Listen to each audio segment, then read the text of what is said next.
The fastest way to get a gamer to do something? Yeah, that's right, tell them not to do it. So, if you hide a secret in a video game, you can be sure that gamers will go to the ends of the earth to find out what it is. Before we begin, be sure to subscribe to MojoPlays and click on the links in the description to vote on upcoming content. Video games can make you feel like Nick Cage in National Treasure, piecing together clues to discover a mind-blowing secret truth. I'm gonna steal the Declaration of Independence. That's why hidden levels and obscure bits of lore are so exciting. And sometimes, the biggest investigations start with a single strange detail, especially when that detail is an item that might seem out of place. Lots of games have these items, from Super Mario World all the way to Resident Evil. But while many items kick off mysteries or solve puzzles, there's one item that opens up a whole new terrifying layer to the game's story: Portal's weighted companion cube.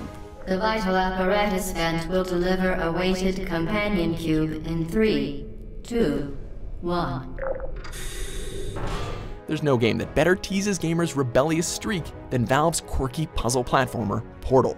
Throughout the Portal series, the disembodied voice of the rogue AI GLaDOS is a constant presence. Well done. Remember, the Aperture Science Bring Your Daughter to Work Day is the perfect time to have her tested. She walks players through test chambers, explains new elements of the game as they arise, and gives constant passive-aggressive feedback as you progress. The other thing she does, though, is try to kill you. As a result, GLaDOS gives players plenty of reasons not to trust anything she tells them. And that's where the mystery of the weighted companion cube begins. We are pleased that you made it through the final challenge where we pretended we were going to murder you. When the cube is first introduced, it's more of an ironic parody of a companion than anything else. It's just like the dozens of other featureless gray cubes that the player has used as tools to complete the game's puzzles up to that point. The only change is a decal of a heart as a token acknowledgement that you're supposed to care about this one. What difference could that possibly make, you ask? Well, not much, obviously. But it's not just the cube's outward appearance that makes it an iconic piece of gaming history.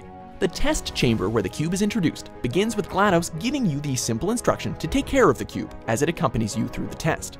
You have to work together with your new inanimate buddy to make it through this particular chamber. Then, as you're starting to bond with the cube, GLaDOS tells you to kill it. However, it cannot accompany you for the rest of the test and, unfortunately, must be euthanized. Now, you remember all those reasons that GLaDOS gives the player not to trust her? Combine that with dialogue deliberately calculated to make the cube sound as pitiful and heartbroken as possible. Having her tell the player outright not to get attached to the companion cube was a perfect strategy to immortalize the cube in gamers' hearts forever. And it worked. The companion cube has spawned all kinds of merchandise, from cookie jars to plushies, not to mention a tidal wave of memes. But this is a video essay about the greatest mysterious item in video games. And there may be more to that weighted companion cube than just weight. All through the cube's test chamber, GLaDOS makes some oddly specific denials about what the cube can and cannot do. In particular, she seems very concerned with making sure the player knows the cube cannot speak. She actually says this 3 or 4 times throughout the level. For an inanimate object, she seems awfully concerned that you might hear it speak. Companion cube will never threaten to stab you and, in fact, cannot speak. Now, Portal is full of quirky mechanical personalities. Just look at the turrets cooing cutesy dialogue as they scan for targets to pump full of lead. Once you've seen them, you might assume GLaDOS is telling you that the companion cube is something similar.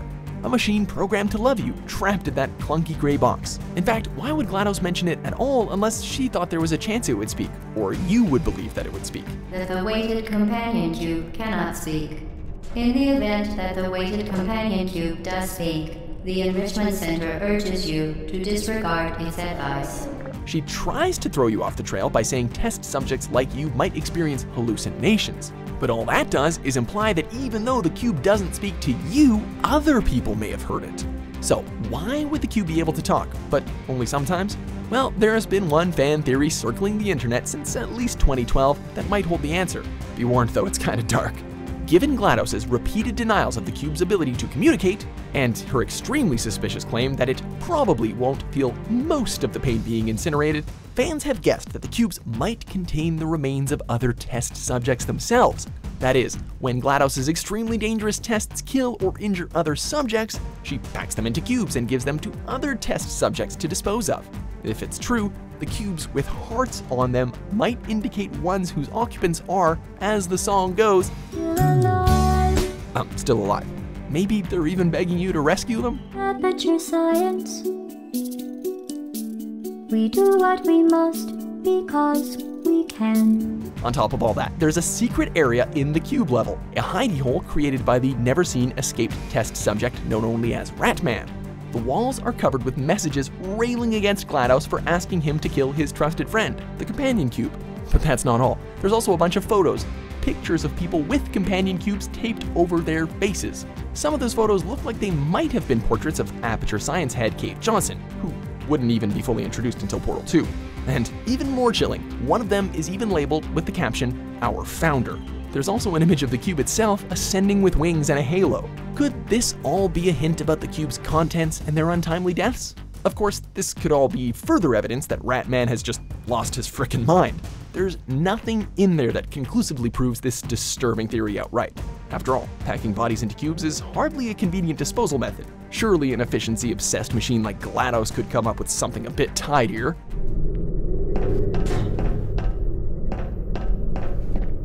Still though, with GLaDOS's morality core inhibiting her until the player burns them up at the end of the game, it's possible her programming wouldn't let her get away with murder quite so easily. So, she does repeatedly refer to those cores as getting in her way and slowing her down.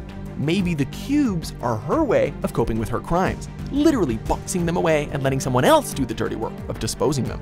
I invited your best friend, the companion cube. Of course, he couldn't come because you murdered him. Unfortunately, short of an official declaration from Valve, it's not likely that we'll ever know what really is in the cubes. But there's definitely enough evidence there to suggest that there are some very strange answers in the depths of Aperture Science beyond what the games tell us. As a result, the weighted companion cube isn't just a beloved icon, it's also one of gaming's greatest unsolved mysteries. That looming, unanswered question is what makes it the greatest mysterious video game item of all time.